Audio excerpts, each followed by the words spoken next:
Assalamualaikum warahmatullahi wabarakatuh.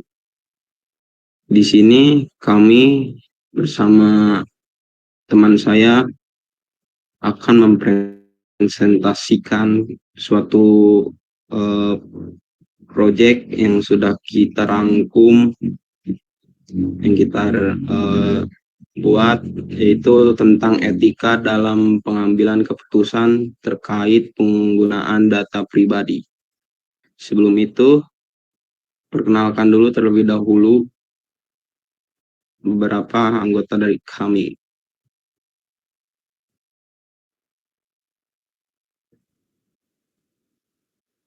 Ya, saya sendiri yaitu Ahmad Tangguh Herdiana, lalu rekan saya. Nama saya Diki Wahyu Nugraha. Nama saya Muhammad Rafli Pramudia.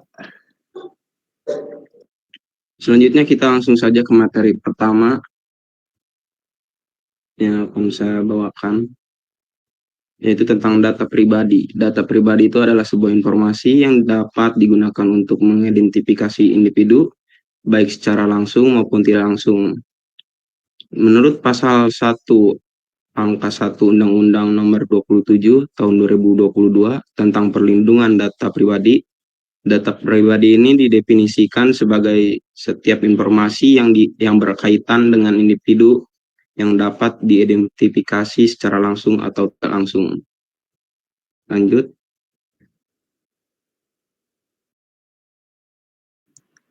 Baik, masuk ke jenis-jenis data pribadi. Di sini ada data identitas yang dimana nama, alamat, nomor identitas, dan informasi yang dapat mengidentifikasi individu.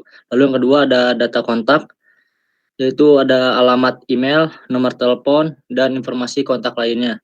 Lalu yang terakhir ada data sensitif. Ini informasi yang berkaitan dengan kesehatan, agama, ras, dan orientasi seksual.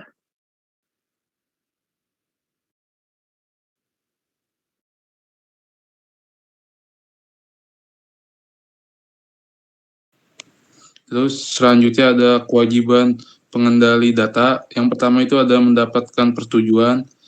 Pengendali data harus mendapatkan persetujuan dari pemilik data sebelum mengumpulkan dan menggunakan data pribadi. Terus yang kedua itu ada melindungi data. Pengambilan data harus mengambil langkah-langkah yang diperlukan untuk melindungi data pribadi dari akses yang tidak sah. Yang ketiga itu ada melaporkan pelanggaran. Pengendali data harus melaporkan pelanggaran data kepada otoritas yang berwenang dan memiliki data.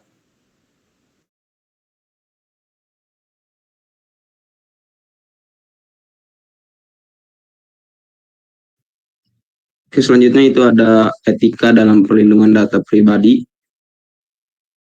Dan ini adalah, ini pentingnya etika dalam pengelolaan data. Etika memainkan peran penting dalam pengelolaan data pribadi. Pengelolaan data yang etis tidak hanya melibatkan kepatuhan terhadap hukum, tetapi juga mempertimbangkan nilai-nilai moral dan tanggung jawab sosial. Ada beberapa moral-moral, yaitu ada transparansi, pengendalian data harus transparansi dalam pengumpulan dan penggunaan data pribadi. Lalu ada keamanan.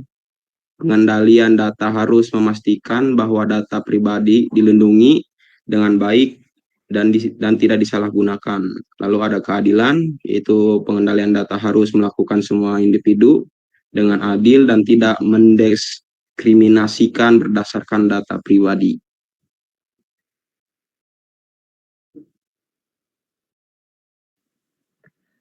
Baik, lanjut ke prinsip etika konsen. Di sini ada beberapa poin, yaitu persetujuan penggunaan wajib jelas dan eksplisit. Lalu yang kedua, penggunaan harus diberi pilihan untuk setuju atau menolak penggunaan datanya. Lalu yang terakhir itu contoh yang dimana tombol setuju dan tidak setuju sebelum pengumpulan data.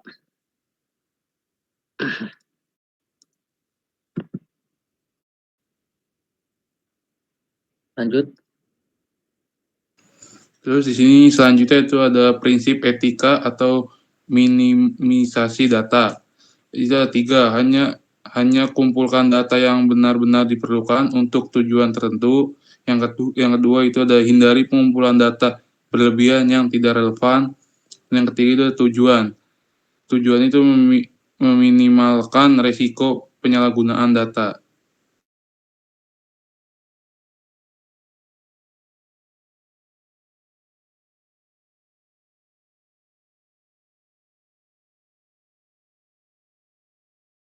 Lalu di sini ada prinsip etika, akuntabilitasnya, yaitu ada pengendalian data, bertanggung jawab penuh atas keamanan dan kekurangan data pribadi.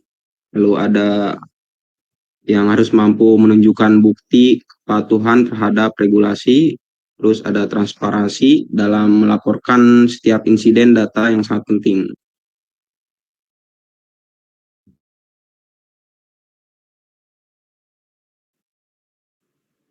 Baik, masuk ke tantangan dalam pelindungan data pribadi. Yang pertama itu penyalahgunaan data.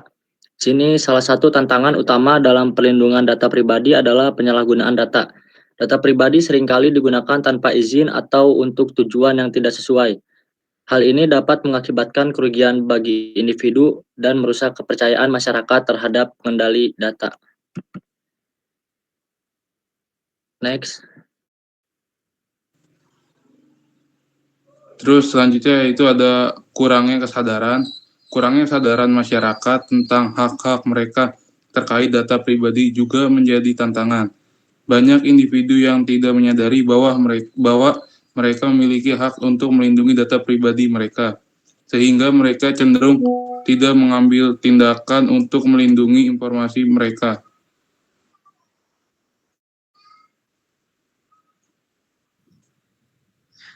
Lanjut, di sini ada perkembangan teknologi. Ya, perkembangan teknologi ini sangat cepat, lalu menjadi tantangan dalam perlindungan data pribadi. Dengan munculnya teknologi baru ini, seperti kecerdasan buatan atau AI, dan analis big data, lalu ada resiko penyalahgunaan yang sangat besar untuk data pribadi. Oleh karena itu, regulasi yang ada perlu diperbarui secara berskala untuk mengatasi tantangan ini.